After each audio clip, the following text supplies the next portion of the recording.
Hai Sobat Investor semua, selamat datang kembali di channel gua.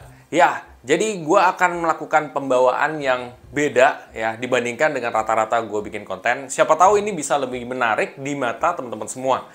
Anyway, hari ini gue pengen ngebahas salah satu saham yang menjadi favorit juga untuk investor pemula, yaitu saham BBRI. Nah, BBRI ini adalah salah satu saham dari BUMN juga ya. Kira-kira bagusnya apa sih? Kenapa ini bisa menjadi favorit bagi kebanyakan investor, terutama investor pemula? Buat teman-teman semua yang penasaran, simak video ini setelah satu ini sih.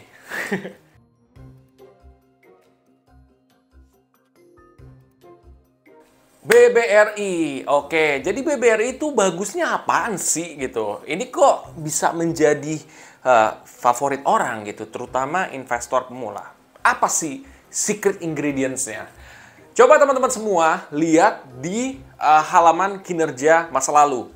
Kinerja masa lalu itu biasanya menggambarkan tentang perusahaan ini kenapa menjadi favorit. Atau kenapa perbankan ini menjadi favorit buat investor saham. Invest di sini. Coba kamu perhatikan, buka aplikasi kamu di Ajaib, di Stockbit, di Pina, ataupun di saham rakyat. Terserah kamu mau buka di mana aja. Yang penting kamu lihat kinerja masa lalunya seperti apa. Oke, sekarang kamu lihat kinerja masa lalunya. Ternyata, kamu lihat dalam 1 tahun, 5 tahun, wow, ternyata dia menjulang tinggi ya. Walaupun memang ada gejolak-gejolak ya, seperti ada polisi tidur ya. Tetapi ya wajar saja untuk saham seperti itu.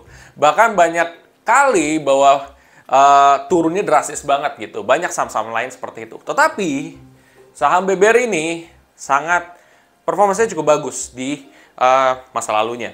Jadi ini kenapa menjadi favorit, salah satunya adalah kinerja masa lalu. Kedua, apa sih yang membuat ini favorit? Dividen. Dividen ini menjadi salah satu penghasilan dari investor ya. Jadi investor tuh biasanya dapat dari capital gain atau dari dividen. Dividen itu sebuah keuntungan yang dibagikan perusahaan untuk para investornya ya.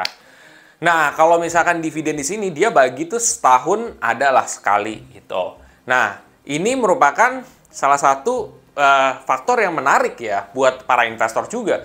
Karena berarti selain daripada capital gain atau selisih kita beli pada harga berapa dan dijual pada saat harga berapa kita dapat, tapi di sini juga dividennya menarik ya. Jadi ada dua penghasilan nih kan. Itu sesuatu hal yang luar biasa. Itu alasan kedua. Ketiga ya. Ketiga itu sebenarnya adalah dari segi laporan keuangan. Jadi kamu cek laporan keuangan, biasanya laporan keuangan itu bisa kamu cek di website langsung. Cuman kalau gue pribadi, gue akan coba lihat secara gambaran besar. Gimana caranya? Lu buka Keystats. Buka Keystats. Bukan kunci rumah ya. Bukan key yang itu. Bukan. Nani? Oke, ini Keystats. Nah, di Keystats itu ada beberapa rasio. Dan rasio-rasio tersebut biasanya menggambarkan perusahaan itu seperti apa kondisinya. Jadi kalau kamu misalkan menjadi seorang dokter, ya, kamu ingin lihat, ya, kira-kira nih si pasien sakit apa ini, ya. Nah, cara tahunya seperti apa? Ya kamu harus tanya dulu, kira-kira dia ada keluhan apa, ada ini apa. Nah, itu sama dengan rasio. Jadi rasio itu sebenarnya menggambarkan secara singkat ada apa dengan perusahaan tersebut, ya. Ketika kamu lihat rasionya ada sesuatu yang rancu atau sesuatu yang pengen kamu gali lebih dalam, disitulah faedahnya laporan keuangan yang harus dipelajari lebih dalam. Jadi, kita bisa lihat intisarinya dari rasio ini. Ada return on asset, return on equity, earning before taxes, net income, net profit margin, ya, OPM, terus kamu bisa lihat daripada debt to equity ratio, ada juga current ratio, dan lain sebagainya. Nah, cuman beberapa yang gue lihat itu adalah seperti contoh ROE dan ROA. Dari return on earnings dan return on asset ini cukup bagus ya. Dari lo lihat return on earnings-nya sendiri, dia meningkat. Return on asset-nya dia, kalau nggak salah stabil, yang gue tadi lihat juga. Artinya apa? Bahwa berarti secara pengelolaan asetnya perusahaan ini bagus. Dari secara pengelolaan modal juga bagus. Ya, itu ditandai dengan return on earnings-nya dia juga cukup bagus meningkat per kuartal. Return on asset-nya dia cukup stabil dan masih positif.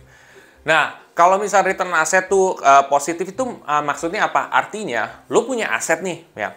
Misalkan lo bikin bisnis, ya. Terus habis itu lo punya aset nih, ya. Lo beli peralatan-peralatan lo. Kira-kira dengan lo membeli peralatan-peralatan silat lo ini, peralatan-peralatan bisnis lo ini, kira-kira bisa mengenerate atau menghasilkan bisnisnya gede atau enggak gitu. Kalau dia positif berarti hasilnya bagus. Artinya kan ya cukup efisien lah, dengan aset segini lo bisa menghasilkan ya net income yang cukup bagus gitu. Itu ada sebuah tanda kalau ROA-nya positif. ROE juga seperti itu ya. Kalau lo dapat modal berapa, kira-kira lo bisa manfaatin dengan benar apa enggak sebenarnya. Kalau memang dia benar, dia positif dan cenderung angkanya itu lebih besar. Oke, itu gambaran secara singkatnya seperti itu ROE dan ROA. Lalu kita lihat ya, kalau untuk debt to equity ratio tuh jarang ya yang gue lihat kalau untuk di saham-saham perbankan, tetapi gue lihat dari EBT. EBT itu earning before taxes, jadi penghasilan dia sebelum pajak.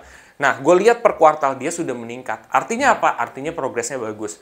Dan ini menjadi salah satu syarat kenapa ya perusahaan ini memang bagus, ataupun perbankan ini bagus. Oke, itu sebenarnya masih banyak tuh ya, bisa gue OPM, NPM juga gue breakdown. Tetapi intinya memang secara laporan keuangan berdasarkan rasio udah cukup oke, sehat. Oke. Itu dari faktor yang ketiga, kenapa itu menjadi favorit, laporan keuangan. Keempat, apa ayo? Gua mikir 4 itu awareness ya. Awareness itu adalah kayak orang banyak tahu tentang perusahaan ini. Sebenarnya ini kan bukan perusahaan ya, tetapi kayak perbankan kan. Perbankannya udah banyak di seluruh Indonesia ya. Namanya juga milik negara ya, Bang. Jadi lu kemana-mana juga lo lihat, oh iya ada BRI, oh ada BRI, ada BRI. Jadi udah melekat dan kuat gitu. Kecuali misalkan cabangnya dia masih kecil atau gimana, mungkin lu bisa khawatir teman-teman. Jadi lo kalau sudah sebesar itu bisa sedikit istirahat ya. Ada suara tahu. Oke. Nani? Lanjut lagi. BBRI ya. Itu dari segi awareness jadi dia bagus. Tetapi itu adalah beberapa hal positif yang kamu mesti ketahui. Tetapi ada juga hal yang harus kamu ketahui atau mungkin mau dibilang minus juga enggak, tetapi sesuatu hal yang mesti kamu considerate ya, atau kamu perhatikan, yaitu contohnya satu, ketika kamu berinvestasi saham ya, apalagi saham-saham yang kayak blue chip ya, dia tetap ada fluktuasinya, walaupun dia secara kita bandingkan dengan seluruh saham yang ada, memang dia cukup bagus ya secara performance masa lalu, dan juga dia mengenerate dividen yang konsisten ya. Tetapi bukan berarti dia tidak ada penurunan. Dan itu juga bisa turun belasan persen. Jadi kamu harus sudah siap juga dengan resikonya ya teman-teman, bahwa itu juga ada penurunan. Ya, terus ada bad news atau berita-berita buruk terhadap perbankan ataupun tentang saham itu bisa mempengaruhi daripada harga sahamnya bisa menjadi turun. Jadi kamu juga harus bisa terima itu teman-teman. Ya, lo bisa terima baik, lo juga harus terima bisa buruknya orang. Oke, maksudnya ini buruknya perusahaan. Oke, itu aja yang bisa gue sampaikan soal BBRI juga. Dan ini mudah-mudahan bisa menjawab salah satu pertanyaan yang ada di kolom komentar gue. Nah, buat teman-teman semua yang punya saran atau mungkin teman-teman pengen just coba bahas saham properti atau apa, coba aja lo komen. Atau lo mau misalkan mau gue bahas trading forex atau apa, bahas aja di kolom komen di bawah ini dan mungkin baiknya seperti apa. Dan buat teman-teman semua yang setelah ini tertarik untuk men-share konten ini ke teman-teman kalian yang lain atau sobat investor yang lain karena ini bermanfaat dan asik untuk belajar, kamu bisa share aja di sosial media kamu, di Facebook, Instagram, Twitter, dan sosial media lainnya. Dan apabila kamu setelah ini tertarik untuk mulai berinvestasi, kamu bisa cek aja di kolom deskripsi yang ada di bawah ini juga. Nanti kamu bisa dapat bonus saham juga kalau kamu mau download aplikasi ini dan juga menggunakan referral gue. Tetapi terserah kamu, kalau kamu mau aja. Oke, sampai jumpa di video selanjutnya. Terima kasih.